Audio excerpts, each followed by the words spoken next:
हम लोग बात कर रहे थे आपका पुराना 164 नई 183। तो 183 में दो प्रकार के जो स्टेटमेंट हैं इनको रिकॉर्ड किया जाएगा। एक कन्फेशनल स्टेटमेंट और दूसरा केवल कथन। कन्फेशनल स्टेटमेंट और केवल कथन, इन दोनों के बीच फर्क हो जाएगा। कन्फेशनल स्टेटमेंट ये जिन तथ्यों के संबंध में किया जाएगा या इस कथन में जो तथ्य अंतर्निहित होंगे उन तथ्यों का ये सबस्टेंटिव एविडेंस होगा। ये संस्वीकृति है और संस्वीकृति सबस्टेंटिव पीस ऑफ एविडेंस है, यानी सारभूत प्रकृति का साक्ष्य किन तथ्यों का जो संस्वीकृति में वर्णित हुए। आपने कहा हमने ए को अमुक दिन अमुक समय अमुक स्थान पर मारा। ए का अमुक स्थान पर अमुक दिन पर अमुक समय पर मृत्यु को प्राप्त करना आपके हाथों। ये तथ्य हैं। इन तथ्यों का साक्ष्य आपका ये संस्वीकृतिकारक कथन है और ये संस्वीकृतिकारक कथन इन तथ्यों का सारभूत प्रकृति का साक्ष्य है।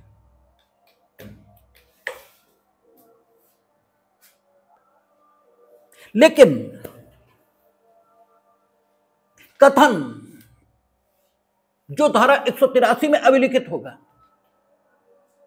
वो जिन तथ्यों को अपने में अंतर्निहित करेगा, यह कथन उनका सारभूत प्रकृति का साक्ष्य नहीं होगा।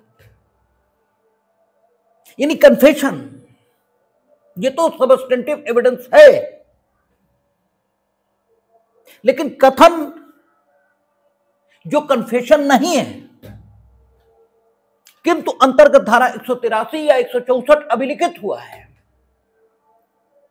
वह उन तथ्यों का जिनके संबंध में वो कथन किया गया है उसका सारभूत प्रकृति का साक्ष्य नहीं है। ये दोनों का अंतर है, दोनों का फर्क है।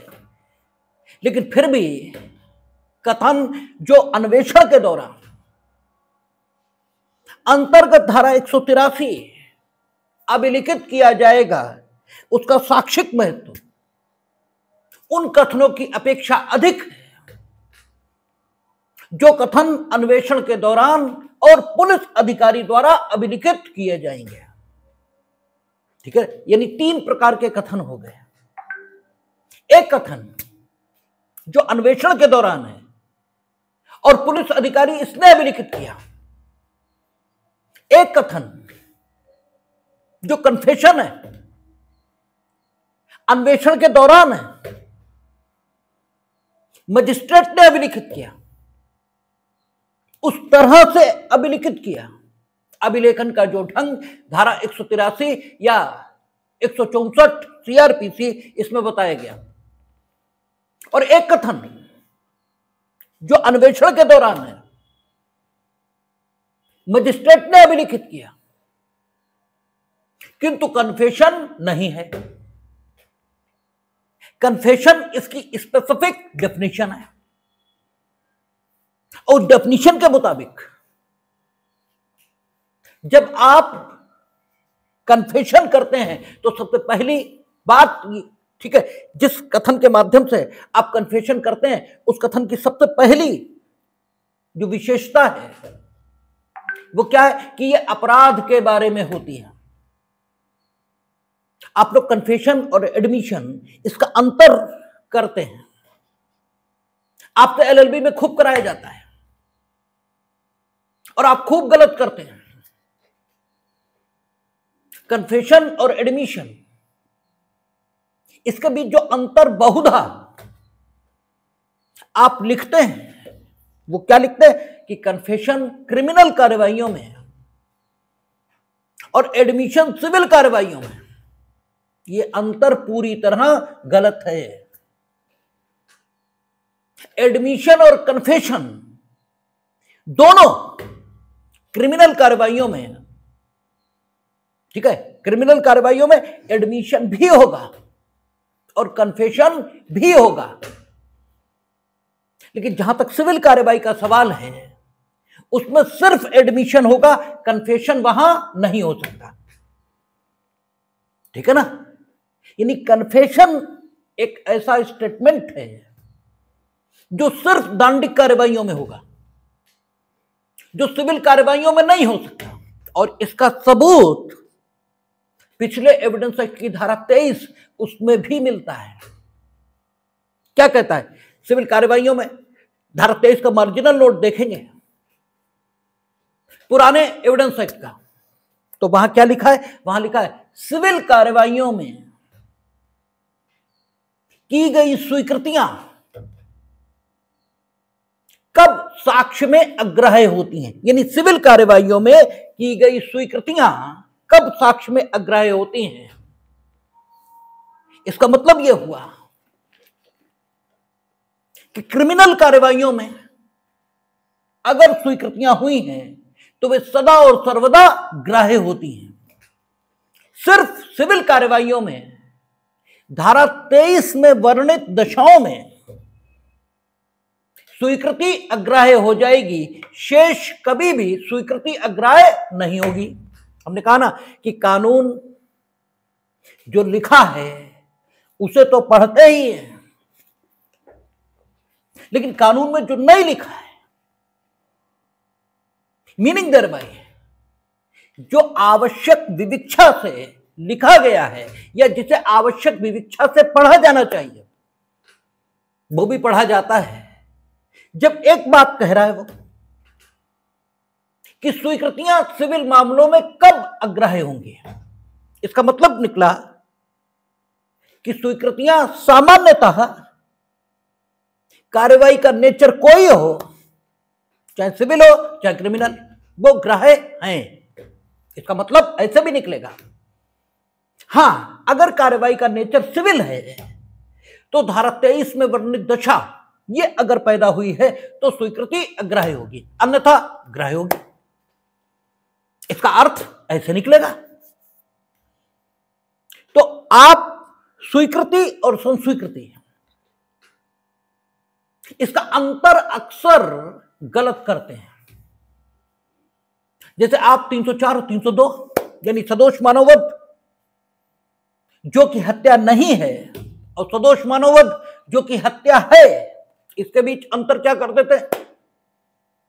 हत्या में आशय होता है और सदोष मानववध जो हत्या नहीं है उसमें आशय नहीं होता। बिल्कुल गलत, आउटराइट गलत। क्योंकि क्या लिखा है? धारा 300 पुरानी आईपीसी को कोट कर रहा हूं, वहां हत्या की डेफिनेशन सबसे पहली बात शुरू करता है, आपराधिक मानववध हत्या है। ठीक है ना? आपराधिक मानववध हत्या है, इसके मतलब सबसे पहले आपराधिक मानववध यह होना चाहिए, उसके बाद तय होगा कि वो हत्या है या हत्या नहीं है। और आपराधिक मानववध की जब डेफिनेशन पढ़ते हैं धारा 299, वहां क्या कहता है? जब इस आशय से अमुक अमुक काम किए जाते हैं या इस ज्ञान के साथ अमुक अमुक काम किए जाते हैं, तो डेफिनेशन से भाई बात आपकी अलग कैसे हो जाएगी? आपराधिक मानववध हत्या है, तो जब तक आपराधिक मानववध नहीं होगा तब तक हत्या हो ही नहीं सकती। और आपराधिक मानववध दोनों तरीके से होगा, इस आशय के साथ अमुक अमुक काम किए जाते हैं या इस ज्ञान के साथ अमुक अमुक काम किए जाते हैं। तो आशय का अंतर कहां रहा? आप जो लिख देते हैं कि साहब उसमें आशय होता है उसमें आशय नहीं होता, यह बात सच कहां है? तो कहीं भी सच नहीं है, लेकिन आप यही लिखते रहते हैं। सही स्थिति क्या है? अंतर कहां है? वो इस समय प्रासंगिक नहीं है, और उसे अगर हम बताने ठीक है बैठ गए तो 5 दिन उसी पर लगेंगे। इसलिए वो तो बात तभी चलेगी जब हम बीएनएस में वहां पहुंचेंगे, अभी वो बात नहीं चल सकती। कुल मिलाकर जो हम कन्फेशन पर आपसे बात कर रहे थे, कि कन्फेशन एक ऐसा स्टेटमेंट है जो सुप्रीम कोर्ट द्वारा दी गई परिभाषा के मुताबिक अपराध के कर्ता के द्वारा इतने तथ्यों को स्वीकार कर लेने पर किया गया समझा जाता है, जितने तथ्यों को स्वीकार कर लेने पर अपराध के कर्ता पर आपराधिक दायित्व सुरक्षित तौर पर अधिरोपित किया जा सकता है। यह डेफिनेशन कहां स्वीकार की? पलविंदर कौर, कश्मीरा सिंह, सबसे पहली बार पलविंदर कौर। इसमें इस डेफिनेशन को मान्यता मिली भारत के उच्चतम न्यायालय द्वारा, प्रीवी काउंसिल द्वारा। इससे पूर्व मुकदमे का नाम हमें इस समय याद, पी कोटैया शायद, पागला नारायण स्वामी। प्रीवी काउंसिल द्वारा पाकला नारायण स्वामी में सबसे पहले इसको मान्यता दी और इसी डेफिनेशन को हमारे सुप्रीम कोर्ट ने बलविंदर कौर में मान्यता दे दी। तो कन्फेशन एक स्टेटमेंट हुआ जो एक महत्वपूर्ण साक्षिक मूल्य को अपने में समाहित किए हुए है। यानी अगर यह स्टेटमेंट साबित हो गया तो अभियुक्त दोष सिद्ध भी हो सकता है, क्योंकि इसमें इतने तथ्यों को स्वीकार करेगा। जितने तथ्यों की स्वीकारोक्ति होने की दशा में उस पर सुरक्षित रूप से दायित्व अधिरोपित किया जा सकता है, और वो ये कब करेगा? अन्वेषण के दौरान। और अगर करता है तो 183 में अभिलिखित किया जाएगा। तो नो डाउट कन्फेशन एक स्टेटमेंट है और it will be recorded by the judicial magistrate provided in the manner, ठीक है, जो कि उस धारा में दिया गया है उस ढंग से अभिलिखित करेगा। लेकिन इसकी प्रोवेटिव वैल्यू, इसका साक्षिक मूल्य इतना अधिक है कि इसकी शुद्धता, इसे सुनिश्चित करने के लिए विधायिका बहुत चिंतित है। और विधायिका ने अपनी चिंता ये किस प्रकार अभिव्यक्त की है, ये अभी 183 में हम लोग देखेंगे। लेकिन उससे पहले दो बातें और, कि एक और स्टेटमेंट है जो अन्वेषण के दौरान हो रहा है। वो कौन? अपराध के तथ्यों और परिस्थितियों से परिचित प्रतीत होने वाले व्यक्ति कर रहे, और उनको कौन अभिलिखित कर रहा? पुलिस अधिकारी। वो स्टेटमेंट अगर अभिलिखित हुआ है उसी प्रकार से जिस प्रकार से धारा 161 उसका अभिलेखन बताती है, तो उस स्टेटमेंट का साक्षिक मूल्य क्या होगा, उसकी प्रोवेटिव वैल्यू क्या होगी, या उसका साक्षिक उपयोग क्या होगा, उसके संबंध में धारा 162 या धारा 181 हम लोगों ने पढ़ी थी, और उसका बड़ा सीमित उपयोग होगा। और एक तीसरा स्टेटमेंट जो 183 में अभिलिखित होगा, किंतु कन्फेशनल नहीं होगा, कन्फेशनल नहीं होगा, लेकिन उतना महत्वहीन भी नहीं होगा जितना पुलिस अधिकारी द्वारा अभिलिखित किया गया स्टेटमेंट है। क्यों? इसलिए कि वो अन्वेषण के दौरान तो है, कन्फेशनल भी नहीं है, किंतु वो मजिस्ट्रेट के द्वारा अभिलिखित है। इसलिए उस स्टेटमेंट को सबस्टेंटिव पीस ऑफ एविडेंस, सारभूत साक्ष्य मानकर हम अभियुक्त को कन्फेशनल स्टेटमेंट की भांति सजा का हकदार ये तो नहीं बनाएंगे, लेकिन उसके विरुद्ध उस स्टेटमेंट का उससे अधिक उपयोग करेंगे जो स्टेटमेंट पुलिस अधिकारी ने रिकॉर्ड किया था। ठीक, अब इसके अलावा कुछ और स्टेटमेंट हो सकते हैं। एक ब्रॉड कॉन्टेक्स्ट में सारी बात को समझना चाहिए, तो बार बार बात को समझने की जरूरत नहीं पड़ती है। किसी व्यक्ति ने पूर्व में कोई कथन कर रखे, जब अन्वेषण भी नहीं था, अपराध भी नहीं था, लेकिन उसने कुछ कथन किए थे जो उस समय किसी भी प्रयोजन से किसी ने भी और किसी भी प्रकार अभिलिखित कर लिए थे। ठीक है, अपराध नहीं था उस समय, अन्वेषण नहीं था। उन कथनों का भी तब उपयोग हो सकता है जबकि वो साक्षी के तौर पर वहां आ जाएगा। क्यों? क्योंकि 145 और 157 ये दो धाराएं ये कहती हैं कि किसी साक्षी के पूर्वतन अभिलिखित कथन, तो पूर्वतन अभिलिखित कथन से अभिप्रेत वहां क्या है कि जब वो साक्षी के तौर पर न्यायालय में उपस्थित है, उससे पूर्व, तो उससे पूर्व वो समय भी है जब अन्वेषण हुआ था, और उससे पूर्व वो समय भी है जब ना तो अन्वेषण हुआ था ना अपराध हुआ था। लेकिन उस समय भी अगर कोई कथन अभिलिखित है तो उनका भी 145, 157 में उपयोग हो सकता है। ये एक ब्रॉड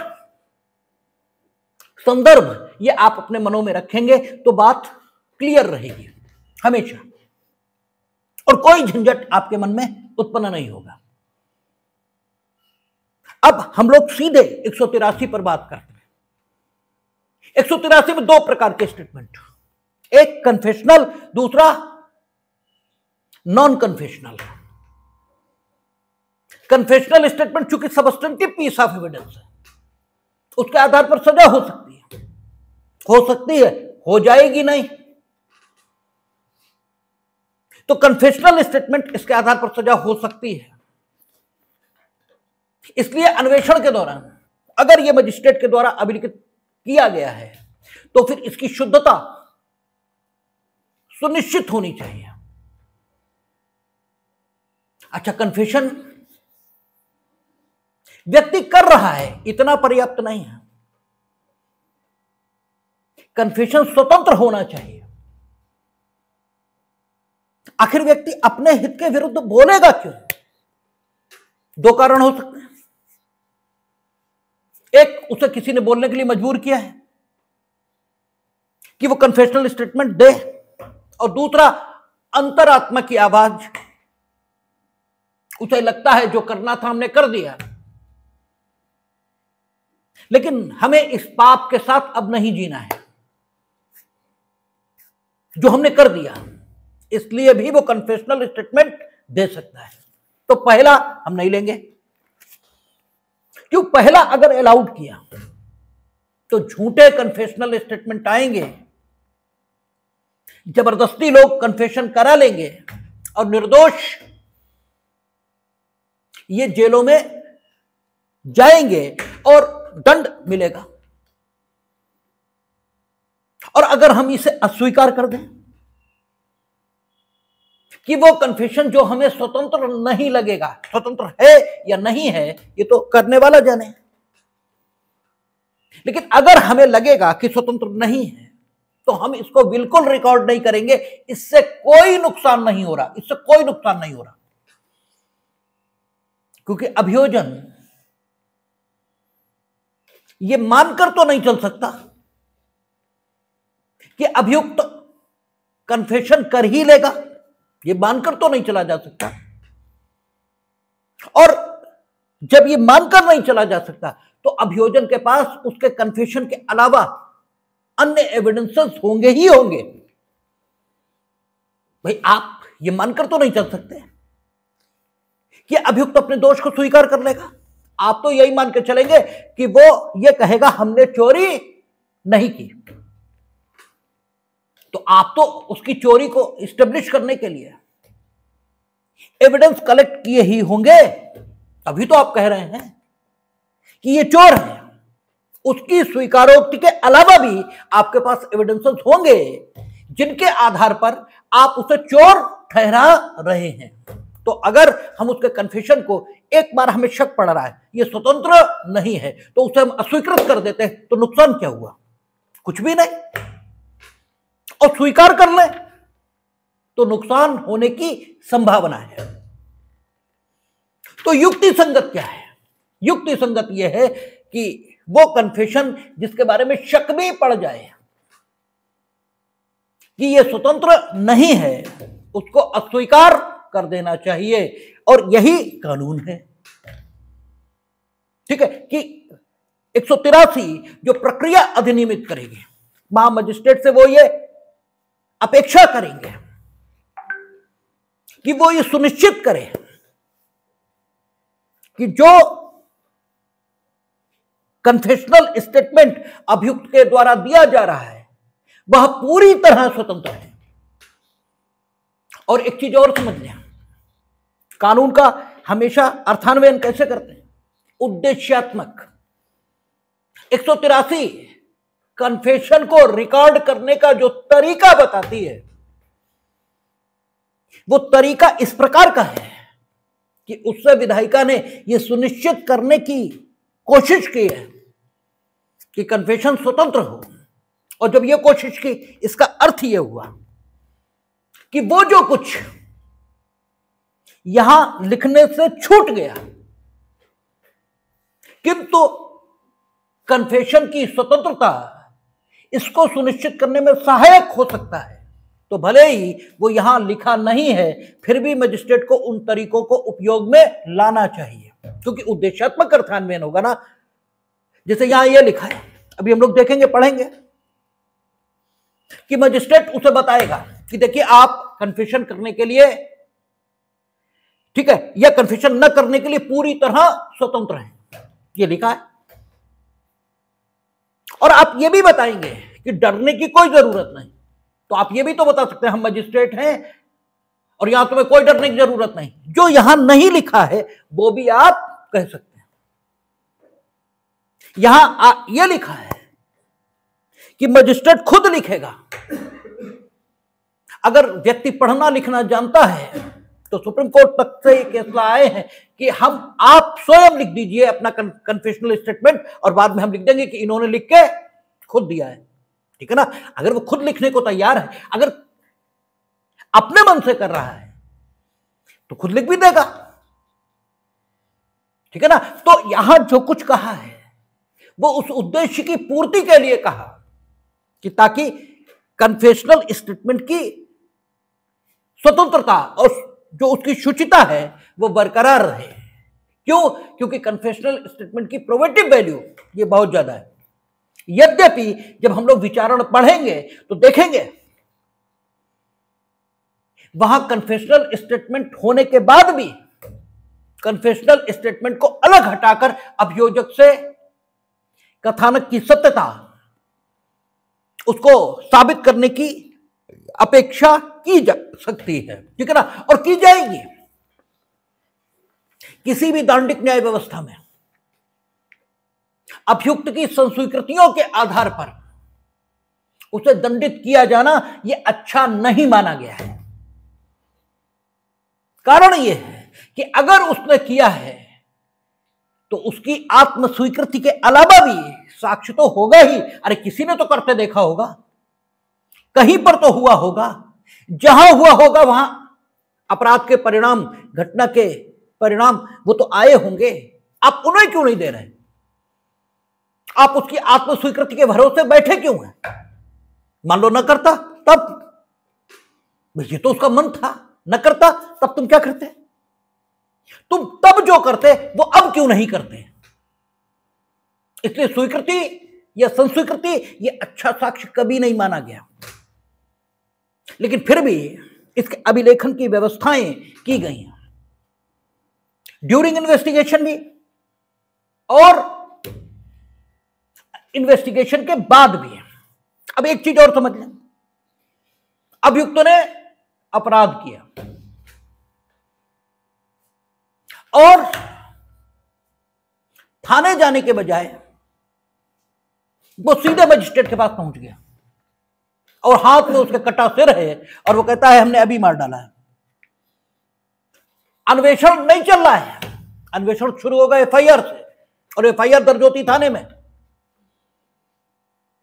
मजिस्ट्रेट क्या करे? कहे पहले थाने जाओ, अन्वेषण शुरू हो, फिर पुलिस वालों के साथ हमारे पास आना। अगर मजिस्ट्रेट ये कोर्स अडॉप्ट नहीं करता और तत्काल वो कन्फेशन रिकॉर्ड कर लेता है, इस कन्फेशन की एविडेंटरी वैल्यू क्या है? तो देखिए, कभी भी आपसे इस प्रकार के सवाल उठें तो कानून की लाइट में देखिए। आप कानून की लाइट में देखेंगे तो इस कन्फेशन को साक्ष्य में ग्राह्य करने में कोई अड़चन नहीं है। ये पुलिस ऑफिसर के समक्ष तो है नहीं जो सेक्शन 25 वार्ड कर दे, कोई धमकी उत्प्रेरणा वचन दिया नहीं गया जो सेक्शन 24 वार्ड कर दे, ठीक है ना। मजिस्ट्रेट की साक्षात उपस्थिति 26 वो तो तब काम आए जब 25 की स्थिति हो। अन्वेषण है ही नहीं तो 27 से कोई मतलब नहीं। पुराने साक्ष्य अधिनियम के धाराएं मैं कोड कर रहा हूं। 28 ये कहता है कि जब प्रभाव मन से दूर हो गया है, यानी 28 और 24 साथ पढ़ते हैं, उनसे भी कोई मतलब नहीं। 29 अभियुक्त को भुलावे में डालकर कराई गई संस्वीकृति को सुसंगत घोषित करती है, तो यहां तो सीधे सीधे हो रहा है। और 30 सह अभियुक्त की संस्वीकृति की बात करती, सह अभियुक्त नहीं, यहां स्वयं अभियुक्त कर रहा है। और 31 प्रोबेटिव वैल्यू की बात करती हैं, तो कोई भी तो सेक्शन नहीं है जो इस संस्वीकृति को अग्राह्य घोषित करता हो, ठीक है ना। तो ग्राह्य है, जब अग्राह्य घोषित नहीं करता तो ग्राह्य है, ठीक है। तो कानून के मुताबिक चीजों को देखने की आदत ये विकसित होनी चाहिए। हाँ ठीक है, ड्यूरिंग इन्वेस्टिगेशन है और कन्फेशन उसने किया। अब क्योंकि पुलिस ऑफिसर जब ड्यूरिंग इन्वेस्टिगेशन है तो प्रथमतः तो वो पुलिस ऑफिसर के समक्ष ही करेगा, और जब पुलिस ऑफिसर के समक्ष करेगा तो पुलिस ऑफिसर के समक्ष की गई संस्वीकृति का कोई प्रोबेटिव मूल्य यह है ही नहीं, क्योंकि सेक्शन 25 उसे तत्काल बार्ड कर देगा। तो पुलिस ऑफिसर उसे जुडिशियल मजिस्ट्रेट के समक्ष लेकर आएगा और फिर वो 183 में वर्णित प्रक्रिया से उस कन्फेशन को रिकॉर्ड करेगा। और 183 की प्रक्रिया आप देखेंगे या 164 की प्रक्रिया आप देखेंगे तो एक एक जगह विधायिका की वो चिंता जाहिर हो रही है, जो कन्फेशन के साक्षिक मूल्य को देखते हुए अभियुक्त को जबरदस्ती कराए गए संस्वीकृति कारक कथनों से बचाने के लिए है। आप जरा देखें 183 पढ़ते हैं, क्या कहता है। सबसे पहले, उस जिले का कोई मजिस्ट्रेट जिसमें किसी अपराध के किए जाने के बारे में इत्तला रजिस्ट्रीकृत की गई है, चाहे उस मामले में अधिकारिता हो या न हो, इस अध्याय के अधीन या तत्समय प्रवृत्त किसी अन्य विधि के अधीन किसी अन्वेषण के दौरान या तत्पश्चात जांच या विचारण प्रारंभ होने के पूर्व किसी समय अपने से की गई किसी संस्वीकृति या कथन को अभिलिखित कर सकता है कोई मजिस्ट्रेट। और पीछे हम लोग निर्देशों का अर्थ लगाना ये पढ़कर आए, और वहां क्या लिखा है, वहां लिखा है कि इस पूरी बीएनएसएस में जहां भी शब्द मजिस्ट्रेट आ गया, बिना किसी विशेषक शब्द के, उसके पहले एडजेक्टिव कोई नहीं लगा है, तो आप जो अर्थ लेंगे वो क्या लेंगे, जुडिशियल मजिस्ट्रेट, ठीक है ना। आप एग्जीक्यूटिव मजिस्ट्रेट नहीं अर्थ लेंगे। तो कहता है कि उस जिले का कोई मजिस्ट्रेट, यानी जुडिशियल मजिस्ट्रेट हो गया, उस जिले का कोई मजिस्ट्रेट जिसमें प्रथम सूचना अभिलिखित की गई है, यानी जहां एफआईआर है, उस जिले का कोई मजिस्ट्रेट मीनिंग देयर बाय है, अपने आप स्पष्ट है कि चाहे उस मामले में अधिकारिता हो या न हो, क्योंकि नहीं तो कोई मजिस्ट्रेट लिखते नहीं, लेकिन फिर भी कानून को सुस्पष्ट रहना चाहिए, इसलिए उन्होंने आगे भी लिखा कि उस जिले का कोई मजिस्ट्रेट जिसमें प्रथम सूचना अभिलिखित की गई है, चाहे उस मामले में अधिकारिता हो या न हो, अन्वेषण के दौरान या तत्पश्चात जांच या विचारण प्रारंभ होने से पूर्व, यानी कन्फेशन को रिकॉर्ड कब तक किया जा सकता है, तो जांच या विचारण इसके प्रारंभ होने से पूर्व। विचारण कब प्रारंभ होगा, जब आरोप की विरचना हो जाएगी, जब आरोप की विरचना हो जाएगी तब विचारण प्रारंभ होगा, ठीक है ना। और विचारण की प्रक्रिया ये कब से शुरू हो जाएगी, जैसे सूरज के उदय होने की प्रक्रिया ये पहले शुरू होती है, सूरज बाद में दिखाई देता है। तो प्रक्रिया तो पहले शुरू होती है, विचारण बाद में शुरू होता है। आप सेशन ट्रायल, क्योंकि हम सेशन कोर्ट में रहते हैं इसलिए हमें सेशन ट्रायल ज्यादा कन्वीनियंट पड़ता है। तो सेशन ट्रायल कैसे शुरू होगा? लोक अभियोजक ये बताएगा कि वह अभियुक्त के दोष को किस सबूत से साबित करने की प्रस्तावना करता है, इससे शुरू होगा। फिर जांच चलेगी, उसमें देखा जाएगा अभिलेख की परीक्षा लोक अभियोजक को सुनने के पश्चात, बचाव पक्ष को सुनने के पश्चात। यदि न्यायालय का यह विचार होगा कि इस अध्याय के अधीन उसके द्वारा विचारित किए जा सकने योग्य कोई मामला निर्मित होता है तो वह आरोप की विरचना करेगा 227 में। ठीक है, 227 ही है ना? ठीक है, 227 में पुरानी सीआरपीसी के मुताबिक 227, नई में बात बदल गई होगी। आरोप की विरचना करेगा। अब जब आरोप की विरचना हो गई, अब ट्रायल शुरू हुआ। लेकिन मामला कहां से शुरू हुआ था? 225 से। लोक अभियोजक ने, तो ये जो चल रहा था ये क्या है? इंक्वायरी, ये जांच चल रही थी। और चार्जशीट जिस दिन आई उसके बाद कमिटल किया जाए न किया जाए इस आशय से जांच चली थी। फिर कमिटल हुआ, फिर यहां तक जांच चली। ये सब जांच है, यहां तक भी अन्वेष। ठीक है, 164 में कन्फेशन रिकॉर्ड हो सकता है। ठीक है ना? विचारण प्रारंभ होने से पूर्व, यानी 226 जब तक चल रही, जब तक आरोप की विरचना नहीं हुई तब तक विचारण प्रारंभ नहीं है। आरोप की विरचना हो गई, विचारण प्रारंभ। अब 183 या 164 में कन्फेशन रिकॉर्ड नहीं होगा। ठीक है, लेकिन यह नहीं है कि कन्फेशन रिकॉर्ड नहीं होगा, यह कहीं नहीं है। हमने सिर्फ इतना कहा कि अब 183 में कन्फेशन रिकॉर्ड नहीं होगा। हमने ये नहीं कहा कि अब कन्फेशन रिकॉर्ड नहीं होगा। कन्फेशन तो अब रिकॉर्ड होगा, क्योंकि जैसे 227 में आरोप की विरचना होगी वैसे ही 228 ये आएगा। और 228 में क्या लिखा है कि अभियुक्त से पूछा जाएगा कि वो आरोप को स्वीकार करता है या अस्वीकार करता है। और 228 का कंप्लायंस आप देखिए, कोर्ट आप जाएंगे तो आरोप देखेंगे, उसके नीचे एक लाइन लिखी होती है कि अभियुक्त ने समस्त आरोपों को अस्वीकार किया है। ठीक है, और विचारण की मांग की है। अभियोजन को निर्देशित किया जाता है कि वह अपना साक्ष्य प्रस्तुत करे। अब अगर वो स्वीकार कर ले तो 229 में लिखा है दोषी होने के अभिभाग पर दोष सिद्धि, यानी during investigation if you want to confess then that confession can get to be recorded under section 183, and if during trial you will be confess, you will make a confession, तो वो कहां रिकॉर्ड होगा? 229 में। अब उसके बाद मामला आगे बढ़ गया, फिर भी नहीं किया आपने कन्फेशन। अब बीच ट्रायल में जब अभियोजन साक्ष्य चल रहा था तब आपको लगा कि हम कन्फेशन कर लें और आपने कन्फेशन किया, that can also be recorded. लेकिन कहां? अभियुक्त की परीक्षा 313, क्योंकि वहां क्या लिखा है 313 में कि अभियुक्त की परीक्षा किसी भी समय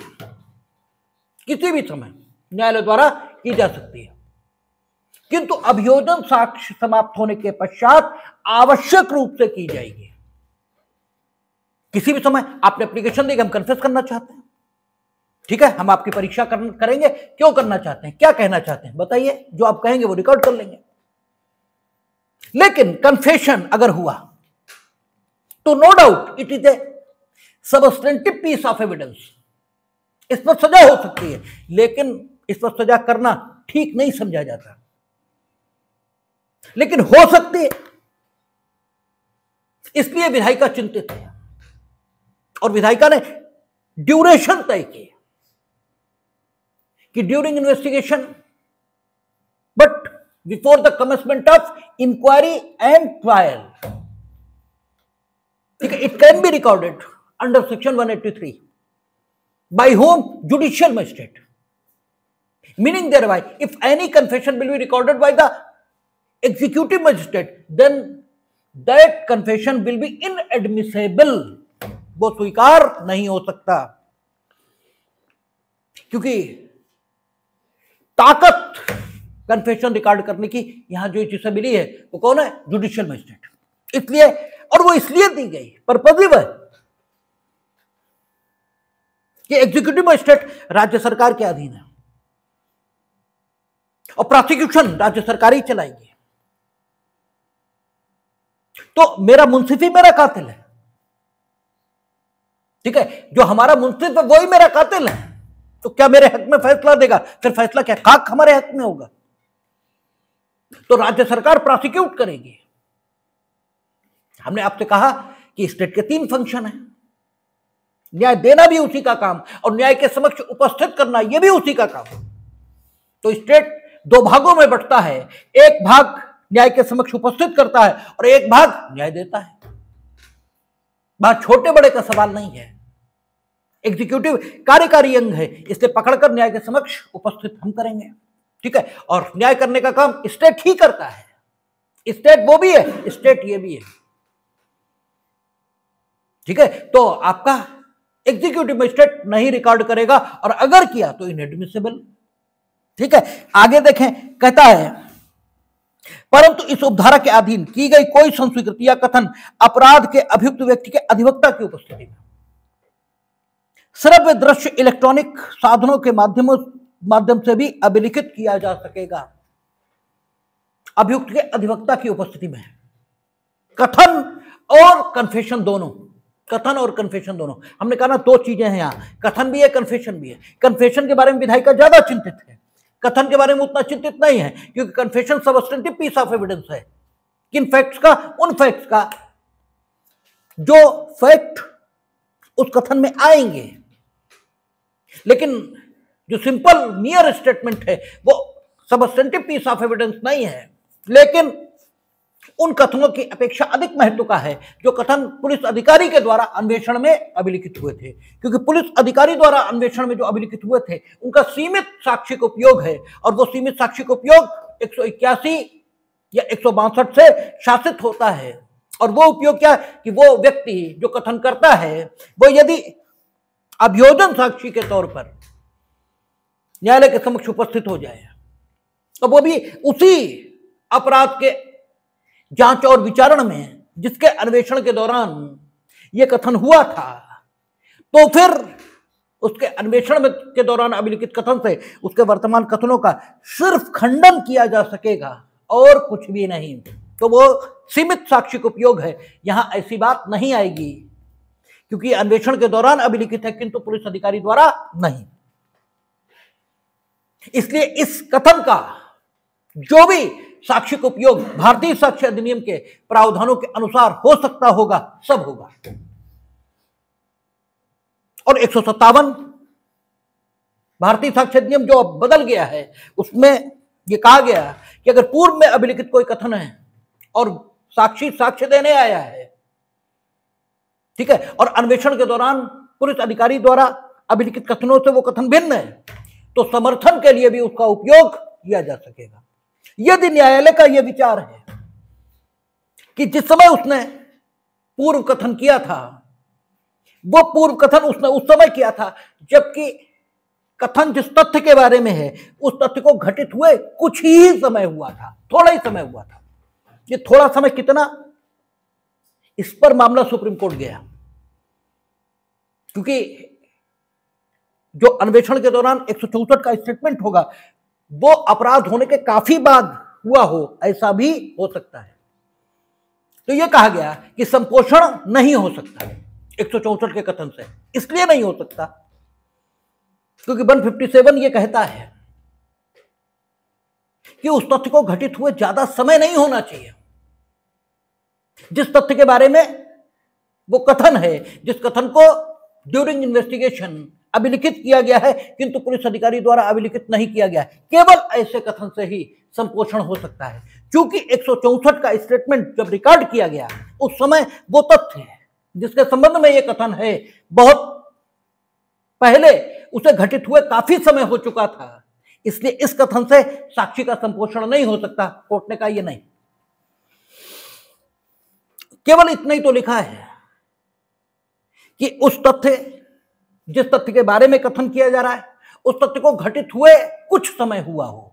तो कुछ समय में 10 दिन भी हो सकते हैं, 2 दिन भी हो सकते हैं, 3 दिन भी हो सकते हैं, लेकिन हां, इतना समय न हुआ हो कि कोई युक्ति संगत मनुष्य ये स्वीकार ही न करे कि कुछ समय शब्दों के अंतर्गत आता है। मान लो 2 साल हो गए, 3 साल हो गए, तब नहीं। ठीक है ना। ये तो कुल मिलाकर उस चक्कर में मत पड़िए अभी, क्योंकि एविडेंस एक्ट आपने पढ़ा नहीं, लेकिन एक प्रासंगिक बात है तो हमने आपको बता दी। अगर नहीं आई तो कोई दिक्कत नहीं, आप यहीं रहिए, मोटा मोटा समझिए, क्योंकि कानून जब तभी पूरी तरह समझ में आता है जब सारे एक्ट खत्म हो जाए, तभी पूरी तरह समझ में आता है। तो फिर मोटा मोटा समझिए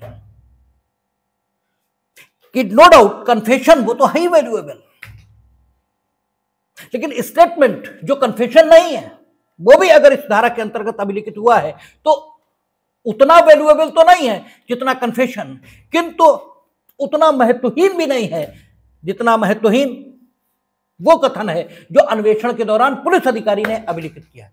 वो भी टोटल महत्वहीन नहीं है, उसका भी साक्षिक उपयोग है, किंतु क्रमशः घटता हुआ सबसे ज्यादा उपयोग कन्फेशन, फिर उससे कम उपयोगी वो स्टेटमेंट जो 183 में अभिलिखित हुआ, और फिर सबसे कम उपयोगी वो स्टेटमेंट है। इस प्रकार से घटते हुए क्रम में आप इन स्टेटमेंट्स को रख सकते हैं, या बढ़ते हुए में भी रख सकते हैं, जैसे चाहें आप सेट कर लें। ठीक है, आगे क्या कहता है। ठीक है, परंतु में ये तो बात आई गई कि इस उपधारा के अधीन कोई कथन, चाहे संस्वीकृति हो या अन्यथा, अभियुक्त के अधिवक्ता की उपस्थिति में, कब, जब श्रव्य दृश्य माध्यमों से आप अभिलिखित कर रहे हो, और जब श्रव्य दृश्य माध्यमों से अभिलिखित नहीं कर रहे तब अधिवक्ता की उपस्थिति आवश्यक नहीं है, लेकिन मना भी नहीं है। हमने कहा ना, जो धारा का उद्देश्य है वो केवल इतना कि इसे सुनिश्चित किया जाए कि कन्फेशन ठीक से रिकॉर्ड हो, यानी स्वैच्छिक हो। तो न्यायालय यह भी कह सकता है, जो कन्फेशन करने उसके समक्ष आया, पहले तो उससे पूछे क्यों कर रहे हो भाई, उसे बताए तुमने किया, तुम्हारे खिलाफ जाएगा। अगर उसे लगता है कि ये डरा हुआ है तो उसे बताए कि देखो हम मजिस्ट्रेट हैं, और अगर तुमने नहीं भी किया तो भी यहां लिखा है आवश्यक रूप से कि अगर वो करने से इनकार करता है कन्फेशन, तो वापस उसे पुलिस कस्टडी में नहीं भेजा जाएगा। ठीक है, वापस किसी सूरत में उसे पुलिस कस्टडी नहीं, उसे ये बताया जाए कि देखो तुम करो न करो, तुम करोगे तो भी पुलिस कस्टडी में नहीं जाओगे, और नहीं करोगे तो भी पुलिस कस्टडी में नहीं जाओगे, डरो मत, जो मन हो वो कहो। ठीक है, यहां अभियुक्त का अनड्यू फेवर नहीं हो रहा है। जो मूर्ख टाइप के पढ़े लिखे सोकाल्ड लोग हैं वो इसका अर्थ ऐसे निकालते हैं जैसे अभियुक्त का अनड्यू फेवर हो रहा है। अनड्यू कहां हो रहा है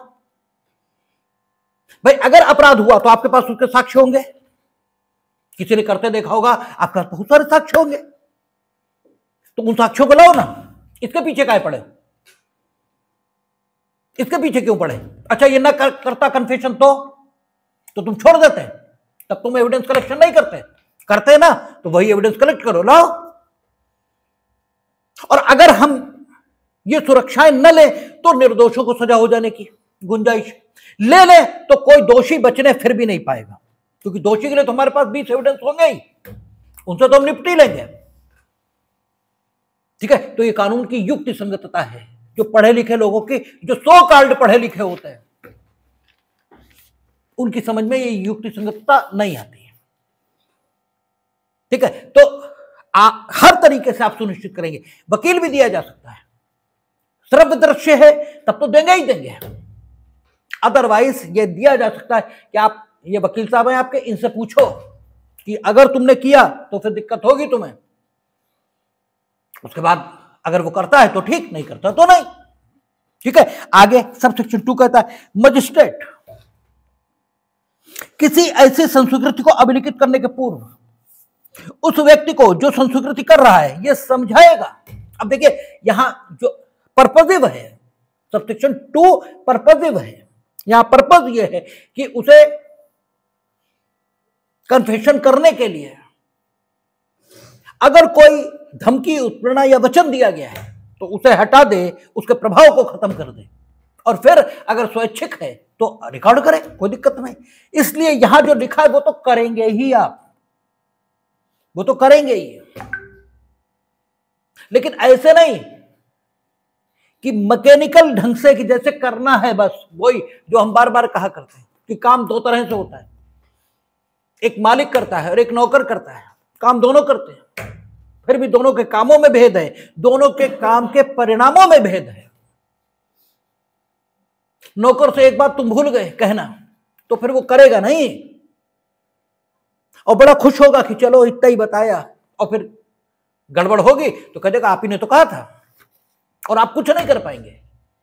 मालिक जितने निर्देश दिए गए वो तो फॉलो करेगा ही, मालिक को कौन निर्देश देगा, लेकिन कार्य करने, हर काम को करने का एक इस्टेब्लिश तरीका है। वो इस्टेब्लिश तरीका जितने निर्देश देता है मालिक उन सबको फॉलो करेगा, साथ ही मालिक की अपनी बुद्धि से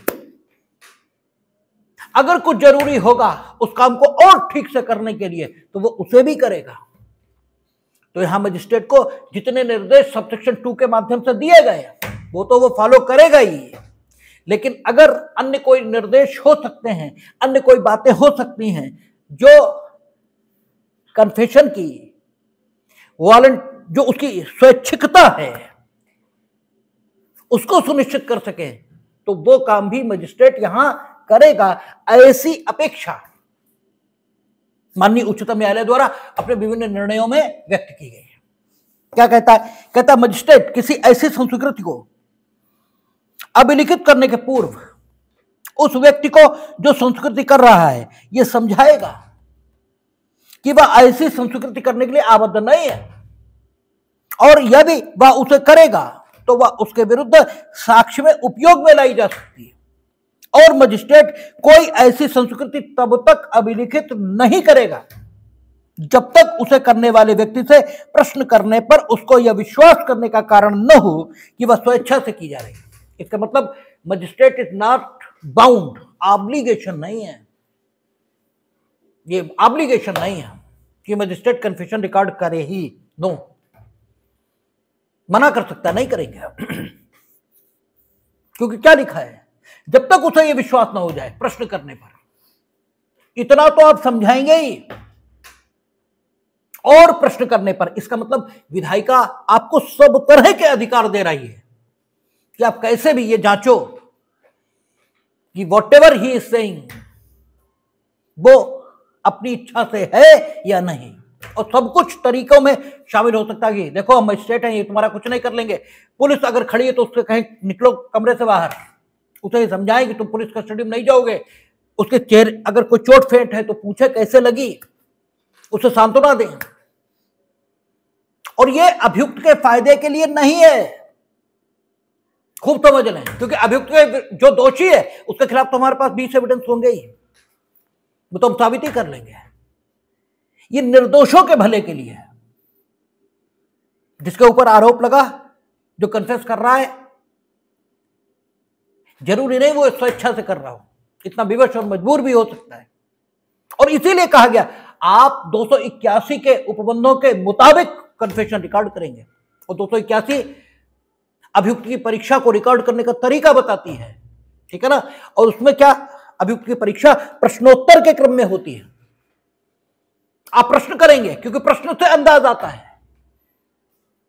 जब हमने 281 के क्रम में, अब आपने जो मेमोरेंडम तैयार किया कन्फेशन का, उसे पढ़कर हम ये जान सकते हैं कि तुमने अभियुक्त की जो संस्कृति है उसकी स्वैच्छिकता को सुनिश्चित करने के लिए कितने प्रयास किए थे, क्योंकि आपसे तो अपेक्षा ये है ना, वैसे लिखो 281 के उपबंधों के मुताबिक, यानी प्रश्न उत्तर प्रश्न उत्तर। आपने कई प्रश्न किए थे तो उस पर लिखा होगा। अगर एक भी नहीं लिखा तो इसका मतलब 281 को बंदों का अनुपालन किया ही नहीं तुमने, और या किया तो तुमने उसकी जो स्वैच्छिकता थी उसको सुनिश्चित किया ही नहीं, ऐसे ही कर दिया।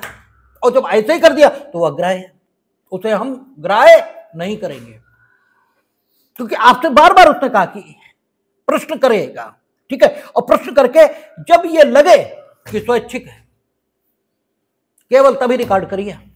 You are not oblige to record the confession, ठीक है। केवल इसलिए कि पुलिस ने आपके समक्ष अन्वेषण के दौरान कन्फेशन रिकॉर्ड करने के लिए उसे प्रस्तुत कर दिया तो आप कर ही नहीं लेंगे, because that is a substantive piece of evidence. That is why recording of that must be free from every type of pressure and compulsion, ठीक है ना, वो पूरी तरह फ्री होना चाहिए, और ये इस धारा से दिखाई दे रहा है, ठीक है ना।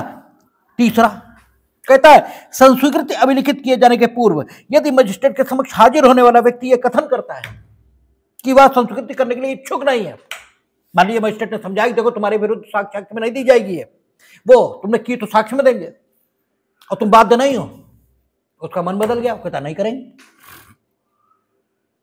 ठीक है। तो मजिस्ट्रेट इसके समक्ष उपस्थित होने वाला व्यक्ति यदि यह कथन करता है कि वह संस्वीकृति के लिए इच्छुक नहीं, तो मजिस्ट्रेट ऐसे व्यक्ति की पुलिस की अभिरक्षा में निरोध को प्राधिकृत नहीं करेगा, पुलिस कस्टडी फिर नहीं मिलेगी, फिर जुडिशियल कस्टडी ही मिलेगी, यानी जेल ही जाएगा, या जेल के अलावा मजिस्ट्रेट कहीं रखना उचित समझे तो वहां भेजे, पुलिस कस्टडी में व्यक्ति नहीं जाएगा, ठीक है, यदि वो मना कर देता है कि नहीं करेंगे, ठीक है ना। अच्छा चौथा कहता ऐसे चौथा कहता ऐसे संस्वीकृति किसी अभियुक्त व्यक्ति की परीक्षा को अभिलिखित करने के लिए धारा 316, अब 281 की जगह कितनी हो गई 316 में उपबंधित रीति से अभिलिखित की जाएगी, और ऐसी संस्वीकृति करने वाले व्यक्ति द्वारा उस पर हस्ताक्षर किए जाएंगे, और मजिस्ट्रेट ऐसे अभिलेख के नीचे निम्नलिखित भाव का ज्ञापन लिखेगा। तो पहली बात 316 यानी 281 यानी अभियुक्त की परीक्षा जो कि अंतर्गत धारा 313 सीआरपीसी होती रही है, उसको जैसे लिखा जाता है वैसे लिखा जाएगा, और वो प्रश्नोत्तर के क्रम में होती है, प्रश्नोत्तर के क्रम में लिखा जाएगा कन्फेशन को। पहली बात वहां का शपथ नहीं दिलाएंगे आप, यहां भी इसका मतलब शपथ नहीं दिलाई जाएगी, और हमने पिछली क्लास में भी आपसे चर्चा की थी कि शपथ क्यों दिलाई जाती है, आपकी अंतरात्मा को आवाज दी जाती है कि आप सच बोलें। जब वो कन्फेशन अपनी इच्छा से अगर करने आया है तो और आप शपथ दिला रहे हैं, और आप पर जिम्मेदारी क्या है कि जब आप संतुष्ट हो जाएं कि वो अपनी इच्छा से कन्फेशन कर रहा है तब आप कन्फेशन को रिकॉर्ड करें। तो जब आपसे ये कहा गया और आपने शपथ दिलाई, ये इस बात का सबूत है कि आप ऐसा मानते थे कि वो स्वैच्छिक ढंग से कन्फेशन नहीं कर रहा है, नहीं तो शपथ तुमने दिलाई क्यों। तो इसका मतलब यह हो गया कि शपथ लेते ही कन्फेशन बेकार हो गया, अब वो कन्फेशन साक्ष्य में नहीं दिया जा सकता। हां ये ठीक है कि 463 जो पुरानी है, जो अब कितनी हो गई 509, उसके उपबंधों के मुताबिक अगर यह साबित किया जा सके कि सिर्फ लिख गया है कि शपथ दिलाई गई, इनफैक्ट शपथ नहीं दिलाई गई थी, तो वो ग्राह्य भी हो सकती है, अदरवाइज ग्राह्य नहीं होगी, क्योंकि शपथ का दिलाया जाना इसको शो करता है कि आप मानते थे कि वो स्वतंत्र रूप से कन्फेशन नहीं कर रहा है। क्योंकि हमने पहले भी कहा था आपसे कि अगर हम ये कहते हैं कि बदतमीजी छोड़ दो, इसका अर्थ है हम आपको बदतमीज मानते हैं, तभी तो बदतमीजी छोड़ दो, नहीं तो बदतमीजी है, छोड़ने की बात क्या। इसीलिए आप देखें कि इतने संत महात्मा के कहते रहते हैं कि पाप छोड़ दो, कोई मतलब नहीं, क्योंकि एक अंतर विरोध उन साधु संतों के प्रति उन लोगों में पैदा होता रहता है। जो लोग उन्हें सुनने बैठे हैं, यद्यपि उन्हें भी नहीं पता होता कि मेरा इनसे अंतर्विरोध पैदा हो रहा है, क्योंकि वो क्या कहते हैं, पाप छोड़ दो। इसका मतलब जैसे पापी हैं सामने बैठे हैं, तुम बड़े पुण्यात्मा, ये अंतर्विरोध है, उनके मनों में आता रहता है। इसीलिए वो सामने सामने तो कहते रहते हैं कि बड़ा ठीक है और ऐसा वैसा, होता नहीं है वैसा, क्योंकि दोनों विरोधी तलों पर खड़े हुए लोग हैं। उन्हें, आदमी को पता नहीं होता कि हम ऐसा सोच रहे हैं। जरा जरा एक बार को कल्पना करिए, होता क्या है, आप मानिए शराब पीते हैं या कोई गलत काम करते हैं, हम भी करते हैं।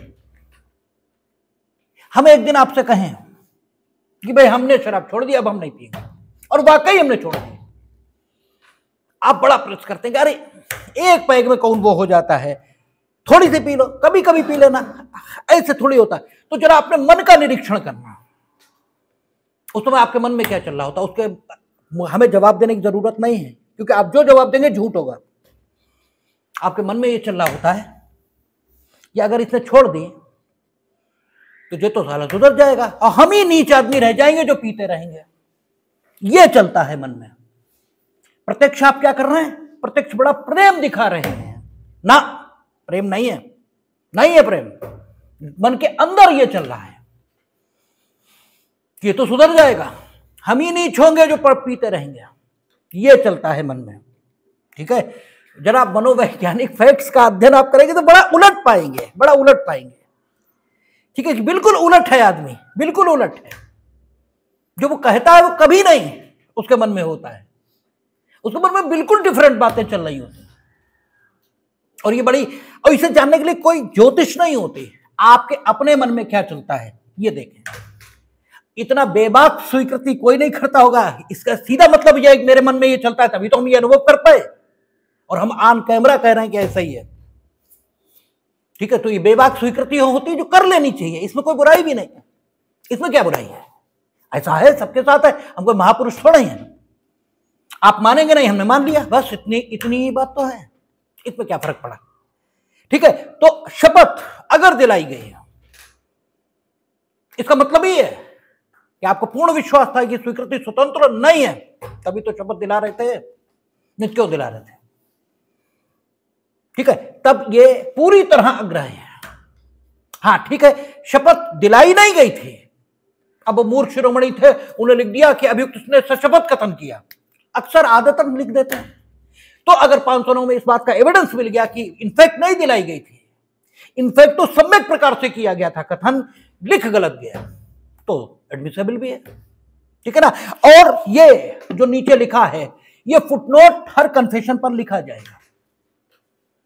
तो ये फुटनोट हर कन्फेशन पर लिखने की जो विधायी अपेक्षा है वो इसीलिए ताकि कन्फेशन स्वतंत्र रहे, इसलिए नहीं कि मैकेनिकली आप सिर्फ इस कथन को लिख दें और बाकी कन्फेशन की स्वतंत्रता को सुनिश्चित करने के लिए करें कुछ नहीं। पीते तो बीड़ी रहे बैठे और फट से कन्फेशन लिख दिया और बाद में उसमें ये भी लिख दिया, तो उसका क्या मतलब है, उसका कोई अर्थ नहीं। ऐसा करेंगे मीनिंग देयर बाय ऐसा करेंगे, ठीक है ना।